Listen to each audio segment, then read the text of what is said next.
We will be recording.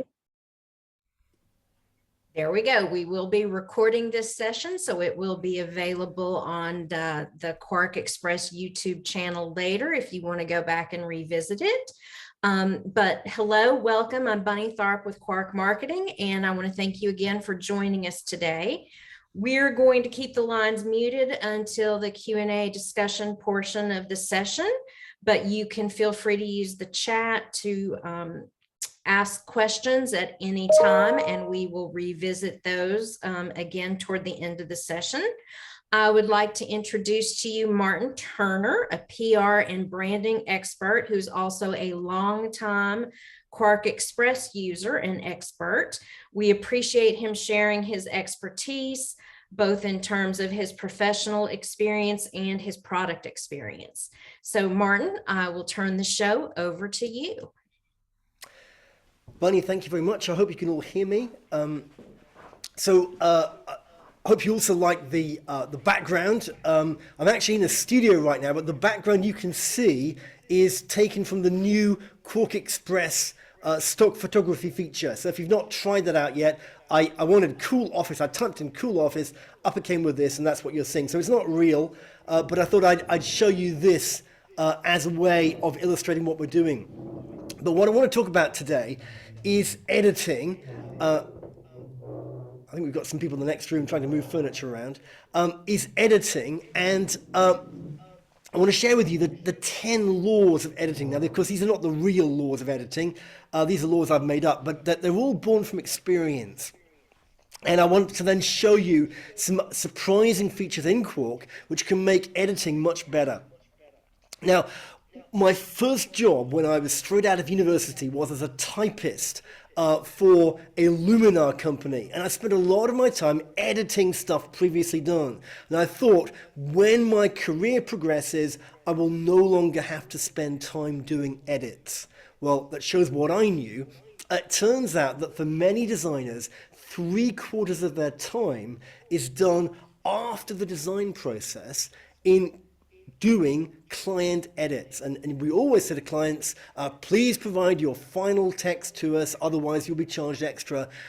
Very few clients do that. Once they've seen the work, whether it's a technical document or a wedding invitation or a guest list or a menu or a novel, whatever it is, there's always edits. So going to the 10 laws of editing here, the first one is editing is not an add-on to the project. Editing is the project. The reason they're hiring you, if you're using QuarkXPress, you are by definition a high-end designer. There's lots of budget hobby software out there. They're hiring you because you are the right person to deliver the project. If they cared primarily about budget, they would get somebody off Fiverr to do it at the lowest price. They're hiring you because getting it right is more important than getting it cheap. Let's go on to the next one, which is that if you make their layouts good, they'll hire you again. But if you make their editing enjoyable, they will never hire anyone else. After I'd left in-house behind and I'd run my own business for 5 years, I added up what made the most money. And I'd love to say it was big branding projects from major clients, because that's what I love. But actually, it was managing the edits of complicated documents where lots of people had to put their input in. And that's what got me the repeat work. Now, the best workflow is when a single contact gives you all the finalized edits once. And if they had this workflow, they wouldn't need you. So although your specialization, your expertise is in design and publishing, very often in a publishing process of whatever kind, online or print, actually the biggest piece of work you do for them, which they can't do for themselves, is making these edits work for them. Unresolved decisions will often be pushed back to the editing process. So unless it's just one person who is the sole decision maker. In most cases, there are a number of people engaged with any particular project. And very often they can't make their minds up. They're still arguing. And so they push it back and back and back until it hits the editing process, which is where you engage with it. Well, those unresolved decisions often reflect conflict on the client side. So woe betide you if you don't take everyone's edits seriously. So failure to recognize that the random bizarre change to a piece of text came from a very important person in the process can mean you're suddenly dumped off the job, and you're kind of working on this, and you get a phone call and someone says, look, we're really glad of the work you've done, your design is excellent work, but could you please just send us the QuarkXPress documents or send us the PDFs or whatever so we can do it ourselves, because we're not going to be working with you anymore. And it's always horrifying when that kind of thing happens. You think, what have I done? Very often, if you're getting bumped off jobs that you thought you were doing well, it's not because the quality of your work was not good enough, it's because you inadvertently offended somebody who was key to the process. And that is one of the really difficult lessons about particularly editing, because editing is when all those difficulties get resolved. Well, edits discarded earlier may have to be restored later. And this is, again, an annoyance. Something which I always do in QuarkXPress is I'll go to the preferences, and on a PC it's in a different place, but on a Mac it's here. So preferences, and I'm going to turn on fairly early on in Open and Save auto backup. I know, I hope you can see the auto backup on there. I'm just going to point to it on the screen if you can't. There we are. Hang on, just get that to work. Yeah. So the auto backup, and with the auto backup, I can turn on 10 revisions. I can have 100 revisions. It's better to keep 100 revisions and delete them afterwards than to keep 10 revisions and then discover that late in the process they say we're going to go back to what you had on the 17th of February at 10 a.m. And if you've still got that document, you can use it. Now, of course, you need to save and repeatedly resave different versions of the document. And the versioning protocol, which I always recommend, and it's very difficult to do edits right if you don't have a versioning protocol, is that you do version 0.01, 0.02, 0.03. And a major edit becomes 0.1, and then a total publication of the document is version 1.00. When you go to the next edition, it's version 2. And I actually always use a content variable, and you find these in the window content variables over here. I'd always have a content variable to keep track of the file name and actually have it printed on the document itself. And you can very simply put that in as a footer. So always be ready to come back to those edits later on. Law 7, they will keep editing right up to the deadline. And they will push these deadlines back. I think the first job, I was still working in-house, but the first job where a major organization came to me and said, you've got to edit our document for us. I said, sure, when do you want it by? It's going to be ready in 6 weeks' time, or it's got to be ready in 6 weeks' time. We're going to send it to you this weekend. And I said, that's fantastic. This weekend is great. I'll work in your document. I will edit it. I'll make it all right. The weekend passed, and the following weekend, and the following weekend, and the following weekend, until it was 24 hours before the deadline, before they had to turn in this document, which would determine their future as an organization. And that was the moment at which they finally sent it to me. And I was working through the night to get it there. That is not unusual in the editing process, because while they can still change it, they will. Seeing is believing. Now, it took me a long time to learn this. I always saw editing text, especially as an irritation. It's like being told to do your homework again. But actually, if you can make the process visible for them, they really begin to understand what you're doing for them. Number 9, don't mix words, numbers, and pictures. Now, this might sound a crazy thing, and maybe you think, I am so amazingly clever, and I'm sure you are because you're using QuarkXPress. You might think I'm so clever I can just do a bit of words, a bit of pictures, a bit of layout, a bit of text, and so on. But the reality is that these kind of work with different parts of our brains. And if you're editing words, and then you start to edit a graphic, often you'll end up with just everything mixed together. So I would say between editing words and editing numbers and editing pictures, take a cup of coffee, have a break. Remember, you can never proofread something you've edited. So always tell the client it's got to be proofread. The moment you start changing the text, you're no longer able to proofread it. So if they say, can you edit it for us and proofread it? You say, no, I can edit it for you, or I can proofread it, but I can't edit it for you and proofread it. And then finally, the bigger the project, I should have edited that, which I'm going to do now.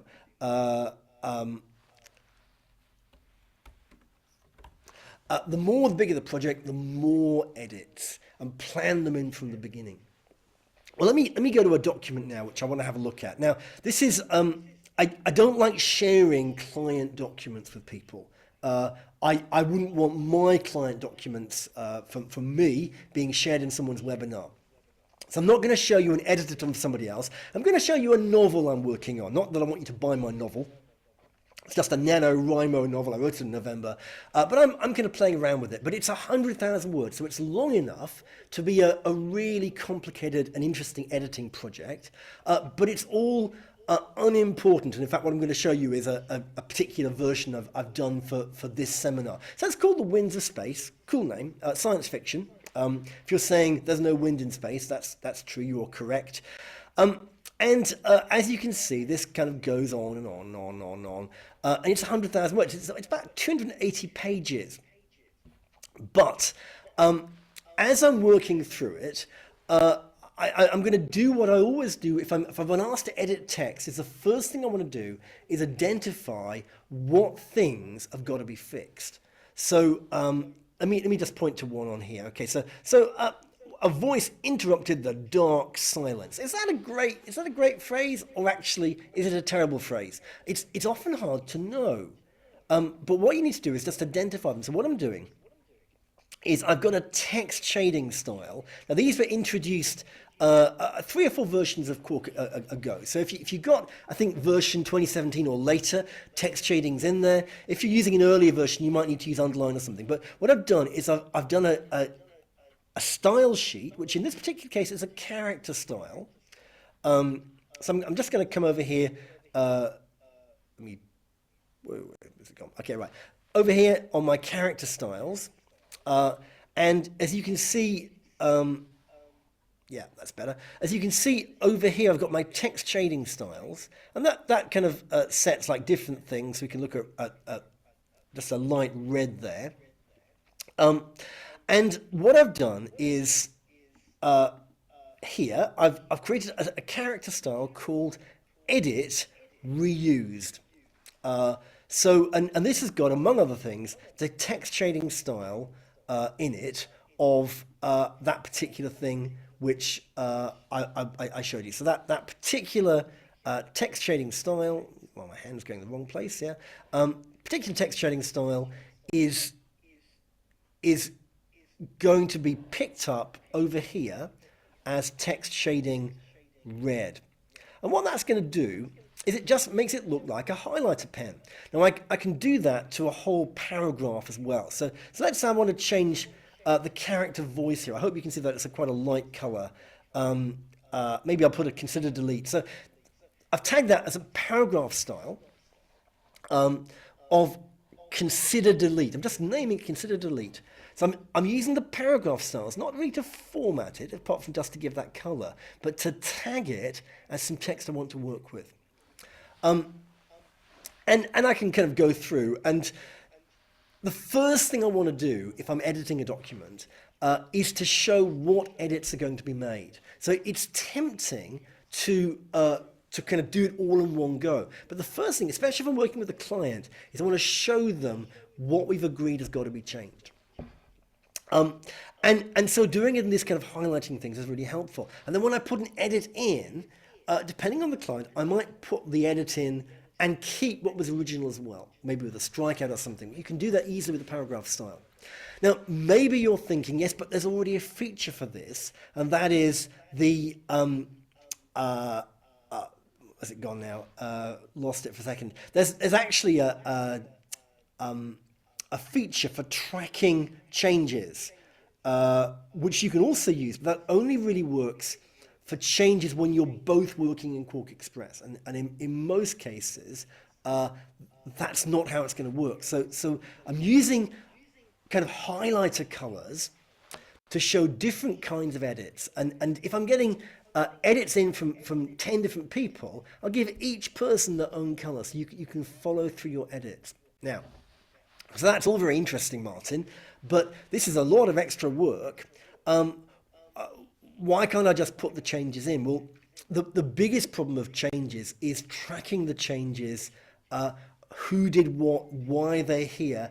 People want to discuss them. Often people will change things back, which they already put in. And that's, again, very frustrating for the designer, but that is part of the reason they go to you to get it right, not to somebody who will start getting grumpy about their changes.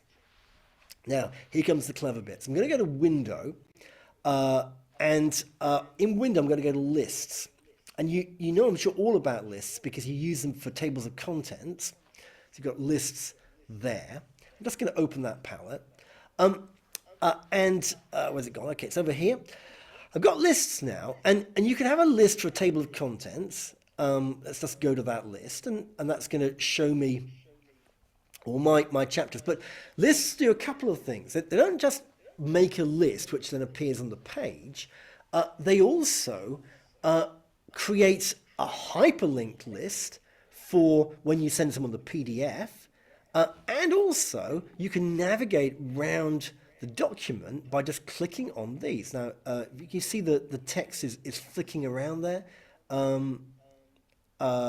As I click, it's going to different pages. Now, that's great for table of contents, but you can do exactly the same thing for your edit. So let me go to my rewrite list. In fact, let me create a list so you can see me doing it. I'm going to go to plus, I'm going to do a new list. I'm going to call that list write back. So a write back is when something's changed later on, and I want to write and change the text. Now I'm going to put in that character style there. So just putting that in, and I don't need to give it a numbering. And just click OK. Okay, I've already got that one. So we'll call it write back to. And now we'll go and look at that list. So write back to, and everything which has been tagged with write back, whatever I mean by that, is now there. So when you're talking through with the client, these days, often by Zoom, you can very quickly flick through all of their changes and actually have them say, well, okay, what about the next one? What about the one that begins with this? And the wording comes up on your screen here. You can actually expand that out just to make that a little bit easier to see. So I think there's a 256 character limit on this. So you're not going to have like a whole paragraph appearing, but more than enough for you to be able to see exactly what's going on. And as you click through those, you can then work through those different changes. And this is very powerful because you're able to, on the one hand, show the client what you're doing. And clients lose confidence when it comes to changes more than anything else. If somebody thinks that their change has not been put through, not been recognized, then you can be bumped off the job. Tracking them then gets really easy because you just simply go to lists. And even the track changes feature isn't as powerful as using lists to do this. So let's go to lists. You can have as many lists as you want.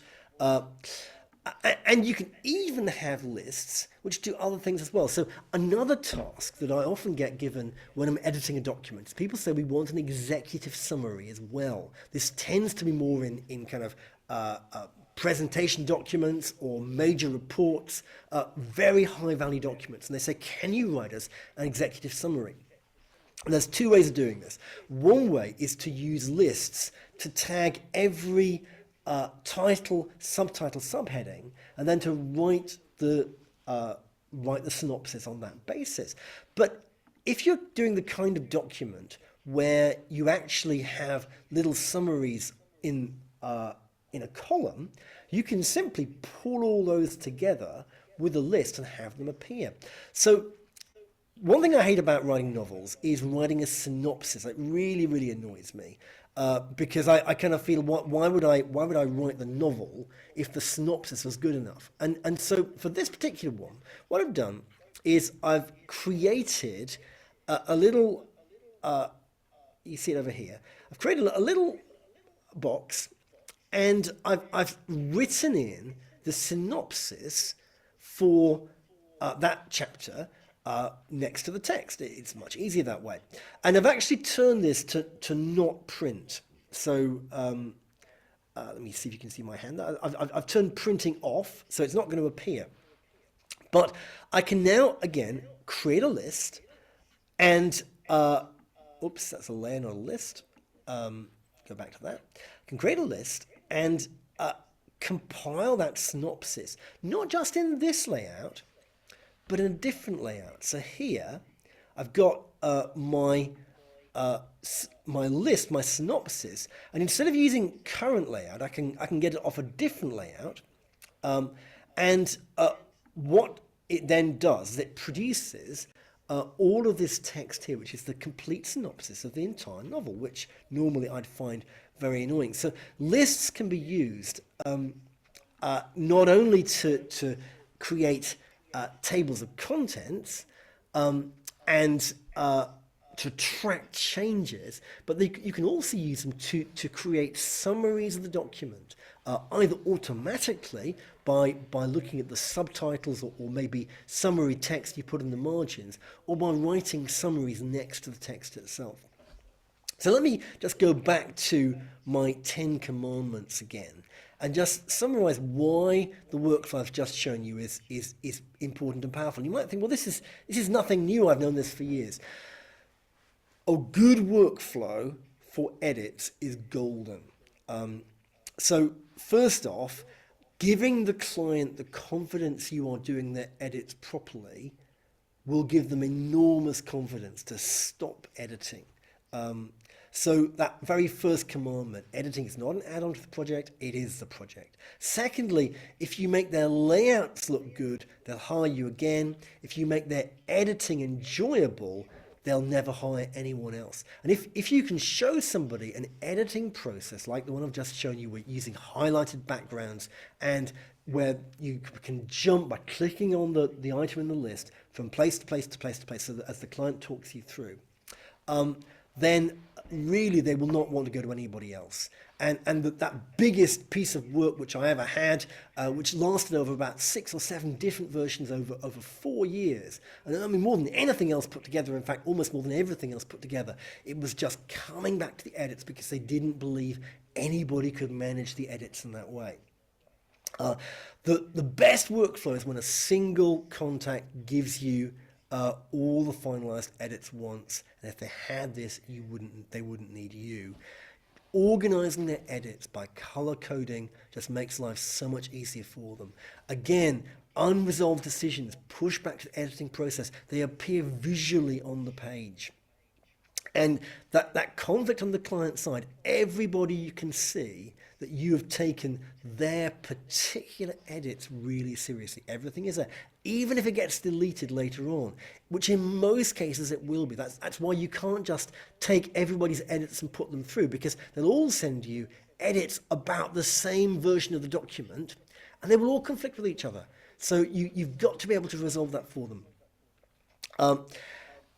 You may have to come back. I already showed you about using autosave, use versioning for your document. It's an awful lot easier to keep working to the deadline if you can very quickly click, click, click from edit to edit. Seeing is believing. You make the editing process visual, and suddenly everybody's on the same page. don't mix words, numbers, and pictures. So you can tag these with words and numbers. Editing pictures is a different thing. Not really time to talk about that today. And finally, the bigger the project, the more the edits. Plan them from the beginning. So I would, even actually in that first client meeting, and I'm talking about in-house clients and external clients. For 20 years, my clients were all internal. Internal clients are the worst. They're the ones who've got the biggest demands, and they really believe that you're deliberately ruining their future by not including their edits. So whether internal clients or external clients, plan your edits from the beginning. Well, that's kind of it for this bit. I want to go back to Bunny and we'll talk through any questions you've got.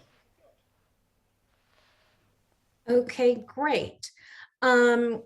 We have gotten a couple of questions, somewhat unrelated to the editing process. So I do want to tackle a couple of those technical issues first. There's been a bit of chatter about converting documents in older versions of QuarkXPress. And so I have been going back and forth behind the scenes here with our customer support team. And so I just want to clarify that for version 6 or below, Quark document converter is available free of charge. There are no limits in using that on Windows, but it is only a 32-bit architecture when it comes to Mac.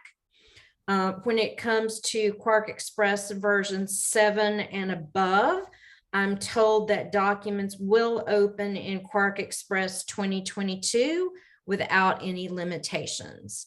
So that's the info I have to provide on that. And then also there's a question about whether or not Quark offers something like Adobe's InCopy. And we offer Quark Copy Desk. And if you'll go to quark.com, there is information about that solution. It is available as a subpage from the main QuarkXPress product page. So that answers those two questions, hopefully. Let's see, we have another question here. I think this is from David. He wants to know, Martin, what is he doing with the author that will mark up the text for editing? What type of document do you provide to them to mark up, a PDF or another type of document? So I think that's some asking for some advice in terms of how best to get the client to provide their edits. Thank you. If you can provide it to them, if they're willing to work with Word, you can save it as a Word document with the style sheets intact. And if they then use one of your markup style sheets on their Word document, when they send it back, it will be marked up the way I showed you. So I'm a really big advocate of using a workflow where you send them a Word document styled from Quark and tell them to use the style sheets you've used. Now, one thing that Quark doesn't do is it doesn't take Word's track changes on board. So you've got to send final documents. Now, you might say that's a disadvantage. I would say it's an advantage. I've seen more trouble with Word track changes where all kinds of things were happening. Half the people didn't know how to use it. It was turned on for some of the time, not for other bits of the time, and anything that goes wrong is your fault. So I would say send them a Word document. They can make the changes, mark them up, and they come back into your thing.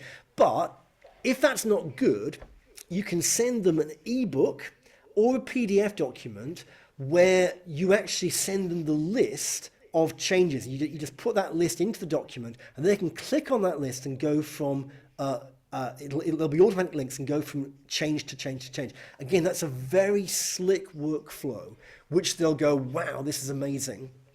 The reason I mean, with a well-educated client, I would prefer that workflow But a lot of clients really struggle with editing and annotating PDF documents, and quite often they'll send you a document back which is just a blank document with the original text and none of their edits. That is frustrating, but if you've got a client that you know can do it, then sending them as a PDF or indeed as an ebook for whatever reason, I've done that a couple of times, it will preserve all your highlights, and it will also enable them to non-destructively mark the text up.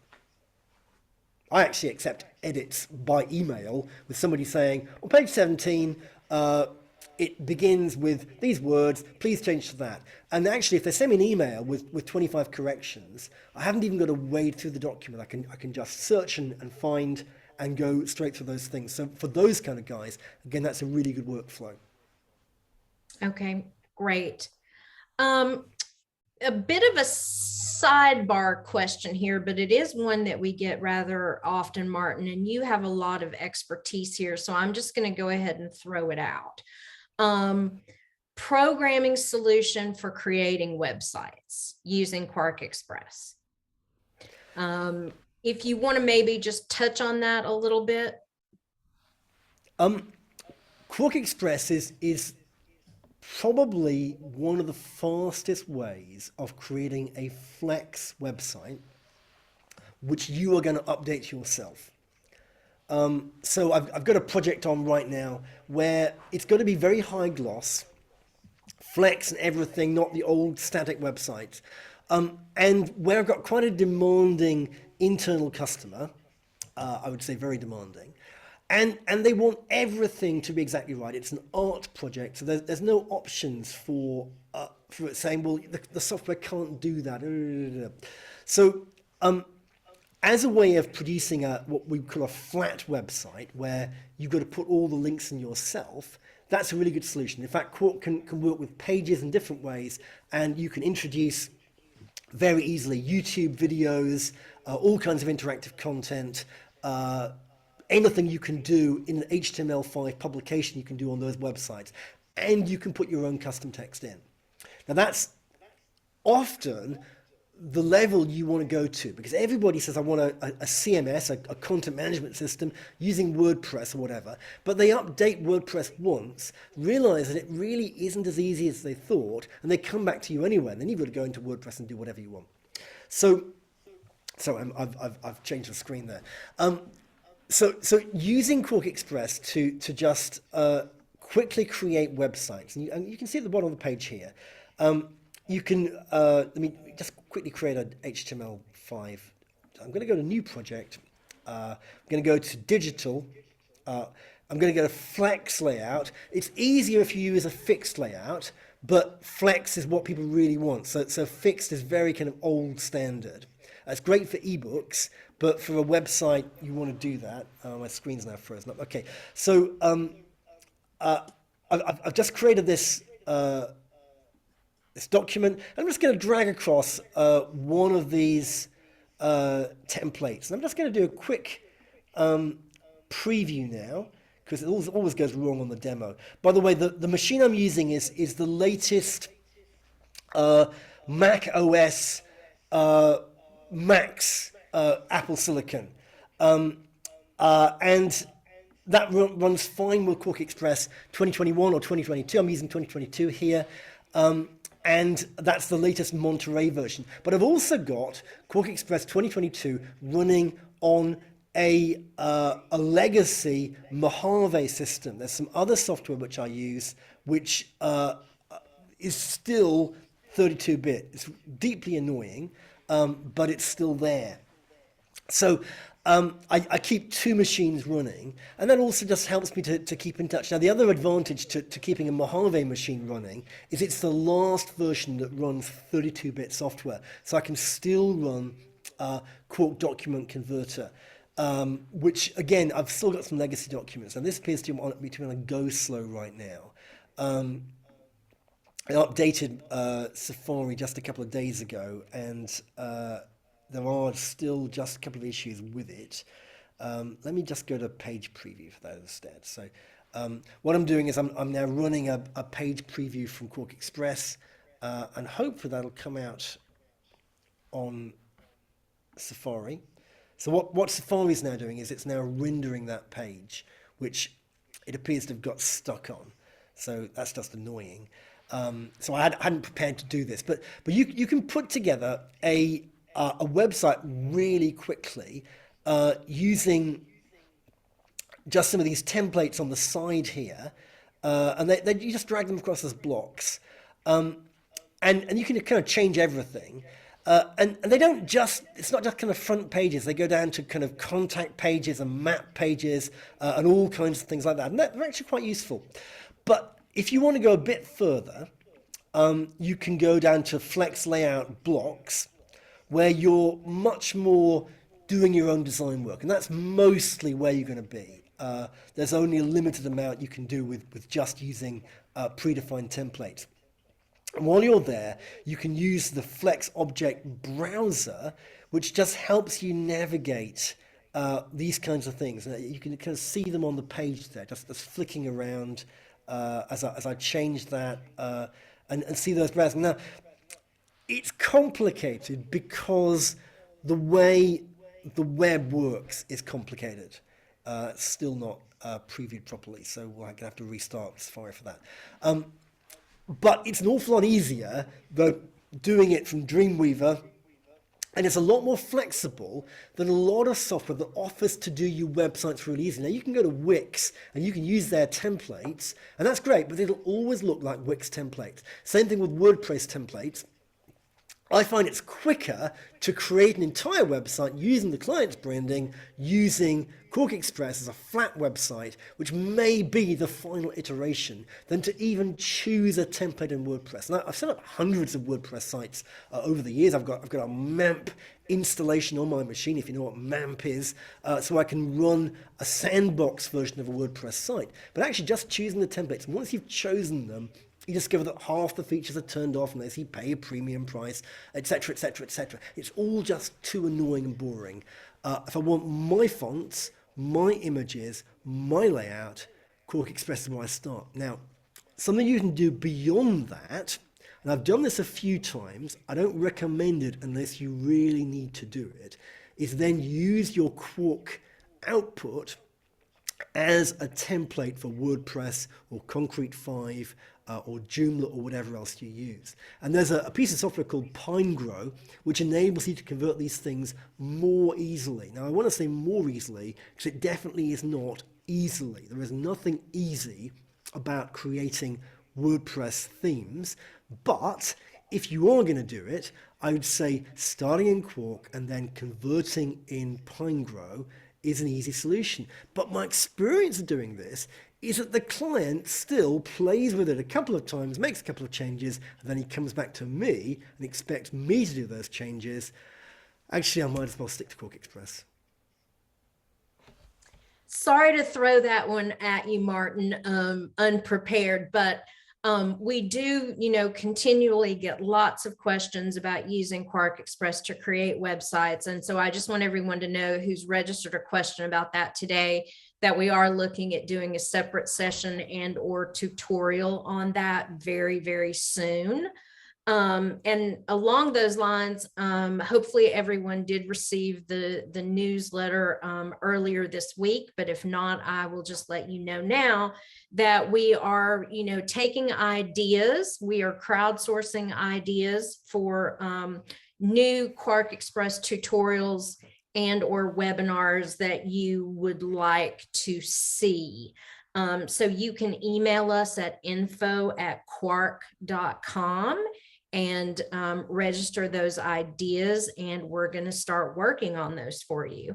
And I would also say too, if you have not joined the QuarkXPress forum, you can do so. We are hosting a private group on Facebook now that is an official QuarkXPress product forum.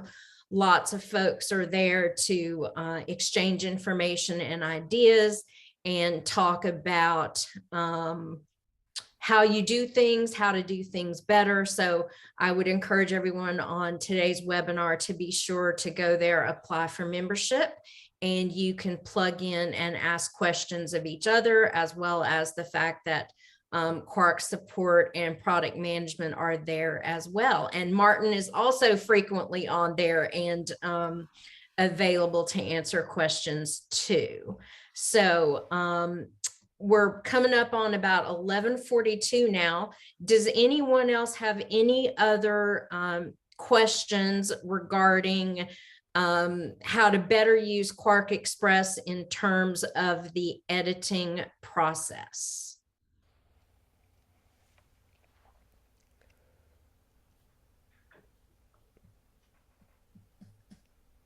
Going once,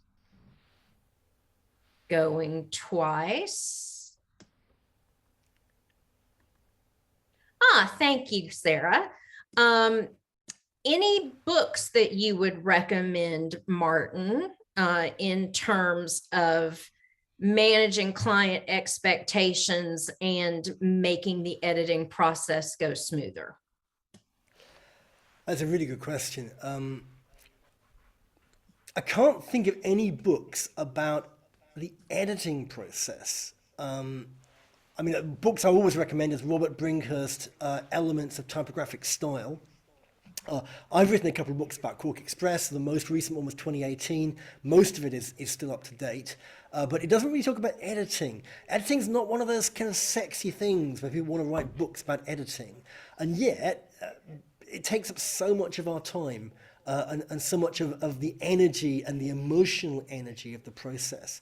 Probably one will occur to me 5 minutes after this seminar's over. But I don't recall seeing a book about editing that I really want to recommend. One thing that you don't see as much these days is proofreaders' marks. I would certainly want to recommend everybody learn the proofreader's marks more for when you're working with a proofreader than with clients never learn those, but proofreaders have got all these little marks that a proper proofreader will use, and it's very quick if you use their marks. I actually have a font of those marks somewhere. It's buried deep on the Facebook group, but if you find that and download it, you can use that for free. Okay, so the name of the group on Facebook is QuarkXPress. So if you go to Facebook and look for QuarkXPress, you will be able to find that that forum and ask to join.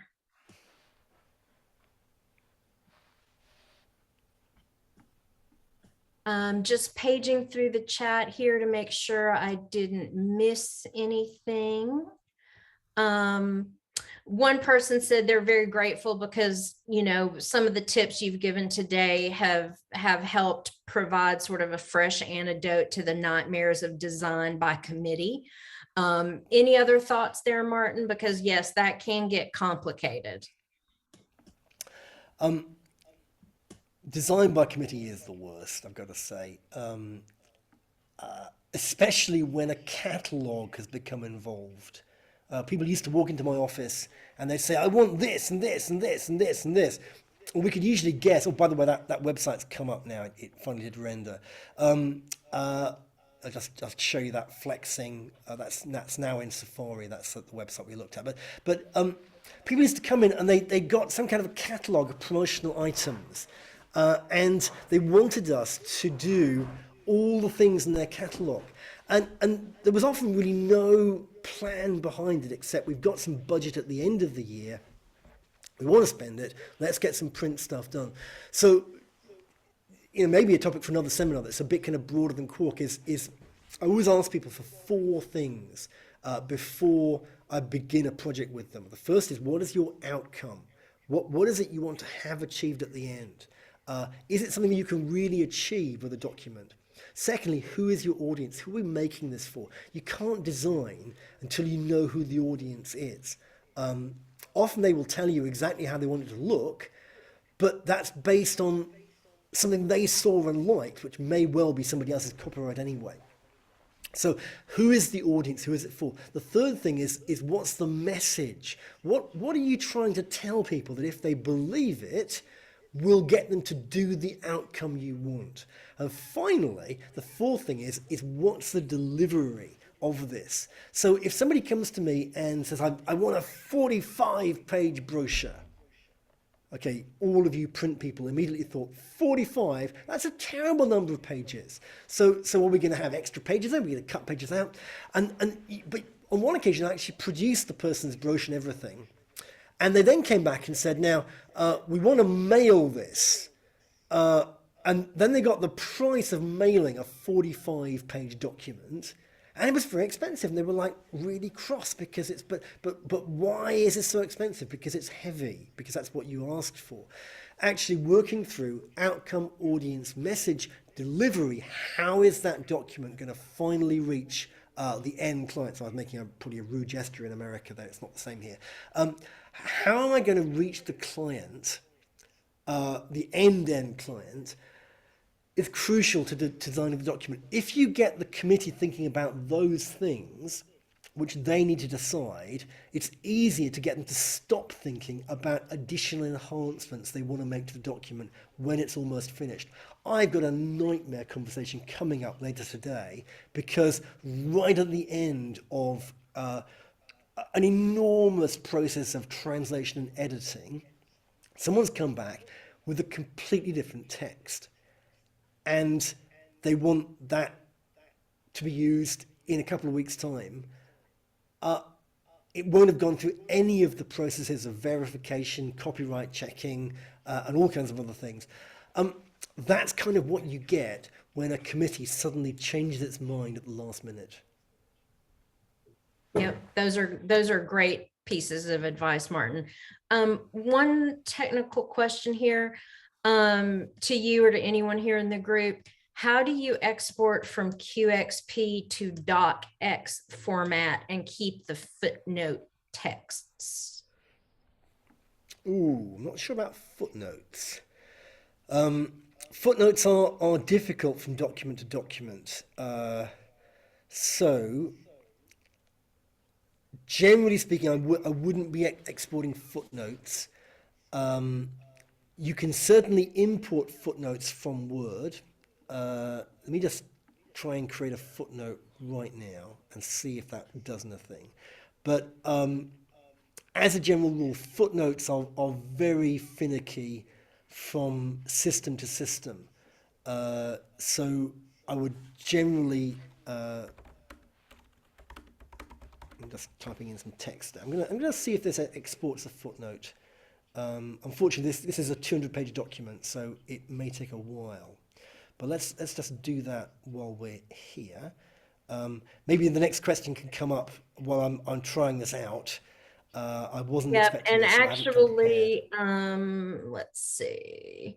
Robin just chimed in on the footnote discussion saying you can't export Word footnotes to QXP either. So footnotes seem to be somewhat of a universal problem, but I've got another question here. Okay, let me see if I'm following here. Okay. This person has used Quark for a really long time to edit and lay out books and magazines. Older manuscripts laid out frames and borders with now out of service legacy frames, which no longer exist as a standard option. For reprints, we want to activate those now defunct legacy frames. Do you know if this can be done? There was a question about this about 3 or 4 years ago on the Facebook group, and somebody produced a complete set of all those legacy frames as vectors. And the reason you can't use those legacy frames is they're bitmap frames, and they will not. They just don't work properly on high resolution stuff. And in fact, often they never really did. It was a little bit of a cheat. But so I'm just checking this document, and that footnote is not exported. So I'd say we need a workaround for that. But in terms of the legacy frames, they were bitmaps, and that's why they've not been carried over. As far as I recall, they still worked if they were in the original document. But somebody recreated all of them as vectors. And I played with them for a little bit. But deep in the Facebook forum, if you search, those those vectors are still there and you could use them. If they're not there, if you post on the Facebook group and say, does anybody know who made these? Probably the guy who made them will actually come and say, I still got those. It was a real labor of love. And I remember, people loving those borders all those years ago. Times have moved on and they weren't continued in Quark, but somebody on the Facebook group did do them. Okay, thanks for that, Martin. Continuing from Teresa, a note about footnotes. Says they can be imported nicely in QXP provided you use the docx format, but exporting footnotes from QXP does not seem possible. So of course I am taking notes and will be taking them back to product management to have a look at. So thanks to everyone for their feedback and input there. Got a couple more minutes for questions. So I'm going to say last call for questions to put those in the chat. But I have a question here from someone who is recently out of college and is starting an internship at a book publishing company. So congratulations. Any advice to this person in terms of the learning curve on QuarkXPress, any particular courses they should maybe look at? We did a whole load of videos 3 or 4 years ago, which are on Quark TV on YouTube, which are really worth looking at.